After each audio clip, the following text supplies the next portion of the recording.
All right. Hi, everybody. I'm going to say a word, and I just want you to think the first thing that pops into your head when I say it. All right. Ready? Drones. All right. So think about it. Got it? All right. So for some of you, the first thing you might have thought was, hey, that's kind of cool, or they're kind of expensive, or maybe a little scary or loud. For me, the first thing I think of is entertainment. My whole life I've been really fascinated with technology. So of course, when drones started to become a bigger thing, I instantly became hooked. I've had a lot of different drones over the years. I've had one for over 5 years, but this is the one I have now. So it looks like this is a DJI Mavic Air 2. It's a pretty great drone, and I take this thing with me on all my fun trips and adventures. And at the end, I like to create little videos for my friends and families, just for entertainment. Now, as the years have gone by, I've come to realize that drones are used a lot in the entertainment industry. Drones are now often used in sports, movies, and art. So today I want to dive into how drones are used in each of these entertainment industries. So first up, let's take a look on how drones are used in movies. So obviously, drones are mostly used to get those cool shots from above, and that's a lot of why movie industries get them and to use that for their movies. So I think a really great example of this is this James Bond movie called Skyfall. If you haven't seen it, you definitely should. So I'm just going to show you how they used a drone to create this entire intense scene here.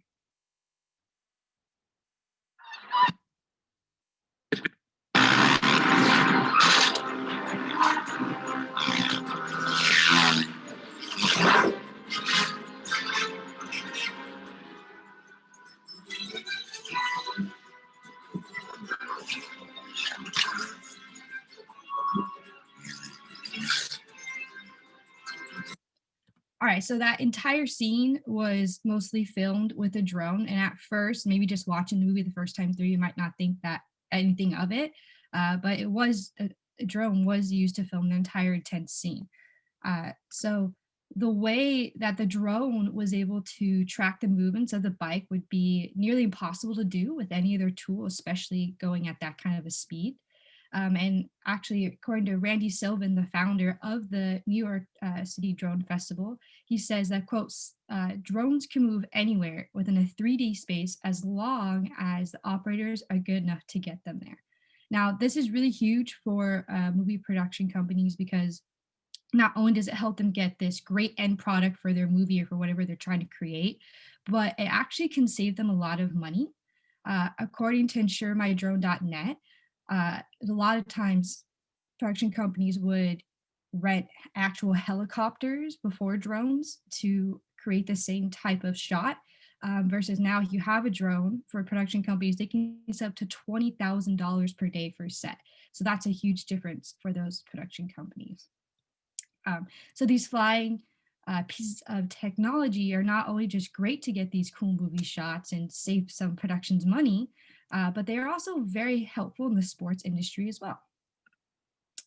So Malik Merson, the author of the article "What Happens When Drones Get Involved in Sports," says that, quote, several leading sports teams from around the world have invested in drones to help record training sessions. This is where the tactical work is done, and it's here that being able to see things from a different perspective can be beneficial to coaches, end quote.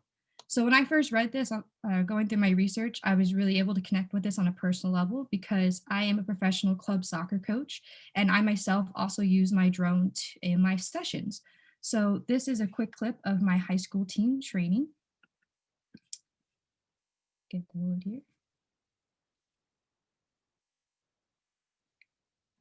All right. So as you can see, I got the drone up pretty high up over the field, and then it just tracks the ball on its own.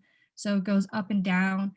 And this is a really great tool because later on, when we go back into the classroom and we watch film, it's beneficial for me and the players. They get to see themselves out on the field from a different perspective in the sky, and it helps them learn from their spacing. And maybe they say, hey, I was too close here, or should have passed the ball here. And overall, it's just a really helpful tool. So In terms of using drones in professional sports, it's a little harder right now for a few different reasons. One being that drones can be a little noisy at times, right? And then two, a lot of professional stadiums are built near airports, which makes it a little trickier with like the FDA rules. But they have found ways to incorporate drones into like professional games, just not necessarily in the way that you think. So according to digday.com, Fox Sports actually used drones during the FIFA Women's World Cup by taking footage of the stadium and the areas surrounding it, and then later they edited it and put it into the live broadcast of the game. When I think of this, a good example is I'm a big football fan. So if any of you watch football, a lot of times there's like a timeout and they cut to the announcers. Announcers are talking from there. They'll cut to a scene where you can see high up on the outside of the stadium. They go around the stadium, or maybe they show the downtown area with the snow, just kind of showing the area in general. And a lot of times they aren't using a helicopter for that. They are using a drone. So sometimes it will be live. They will do a live footage of it. Other times it'll be beforehand and then they'll just cut it and sneak it into like the live footage. But that's how they're starting to slowly start using it into live professional games. So drones are used as this great training tool and for getting that different perspective in sports. But drones are also used as art. So drones are now being used in things like concerts, or in this example I'm about to show you. This is the a halftime show. This is Maroon 5. So just take a look at this. This one's for you, Jordan.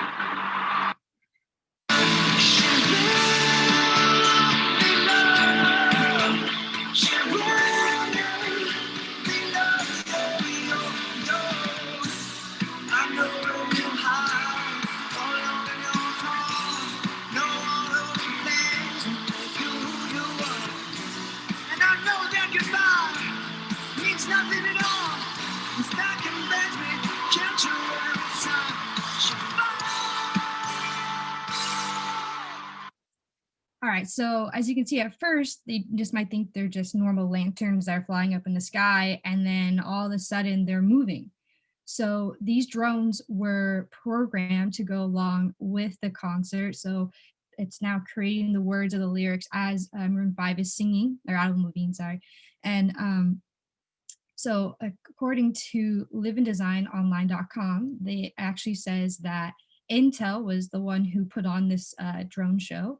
And during that night, they actually broke a world record for the most drones flown indoors, which was 110 drones. So this is 110 drone production that went on inside the stadium. So people are now starting to see that these drones are really great pieces of art, and they go really well with concerts and just things like that outside, that now there's talk about what they can do with them in the future. So now there's talk about the possibility of replacing fireworks with drones. So CoreAlliance.com says that in 2016 alone, there were 11,000 firework-related injuries. And as you know, this year, there was a gender reveal party that used fireworks, and that went wrong, which sparked a massive, horrible fire, killing like all these acres, right? So now they're talking about, hey, if we get rid of using fireworks and we use drones, there's a potential that there'd be less firework related injuries, less trash from the drones, and the potential of hopefully not making more fires. And then those that are really sensitive to sounds, like vets and animals, that would be able to help them because they wouldn't have to deal with the noise as much, because drones are not nearly as loud as fireworks. So today, drones are used in different aspects of the entertainment industry. They're used in movies to get those really cool shots that just normal humans can't create on their own. They're used in sports as training tools to get those different types of perspectives. And finally, now they're being used as modern art in things like concerts and like halftime shows. And in the future, they might even replace fireworks. I really hope you enjoyed this presentation about drones and how they're used in the entertainment industry. And the next time you see one, you remember this presentation. Thank you.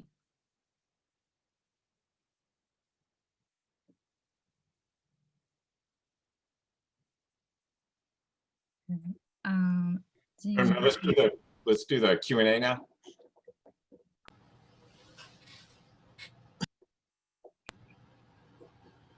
Do you think we're gonna see more of a prevalence in drones and all of these things, or have they like hit their height in popularity?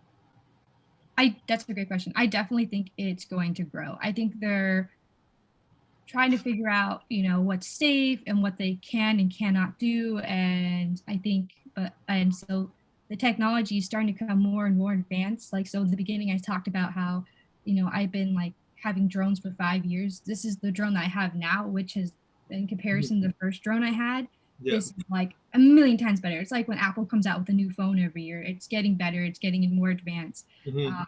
And then depending on what they're using it for, some drones are way smaller, some are way bigger, depending on what the production is. But I definitely think drones are going to be the future. Yeah.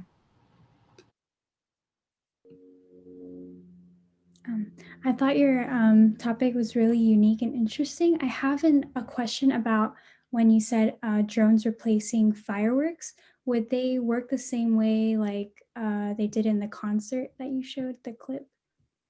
Yeah, I think that's what they're thinking. I think that, they'll program the drones to create almost like a light show, or I think as technology becomes more advanced, they'll be able to make it look almost just like a firework, like a disperse of drones. And I think that'd be really cool to see. I'm hoping they do that in the future.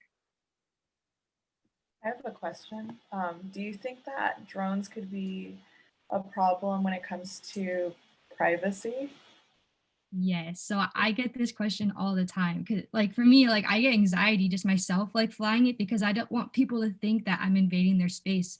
But because for me, I just like to fly them for fun to get really pretty pictures and videos. But there's other crazy people out there that do use it for those types of things, which is why they're starting to become a lot stricter with how, like, where and when you're allowed to fly them. I know that even in Canada, you're required to fly any kind of a drone now. You have to have a drone license.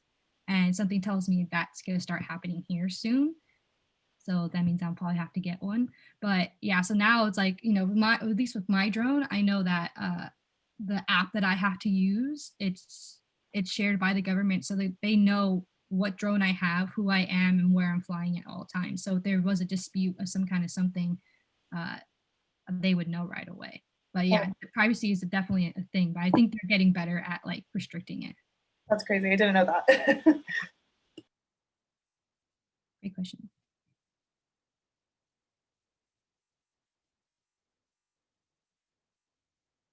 Any other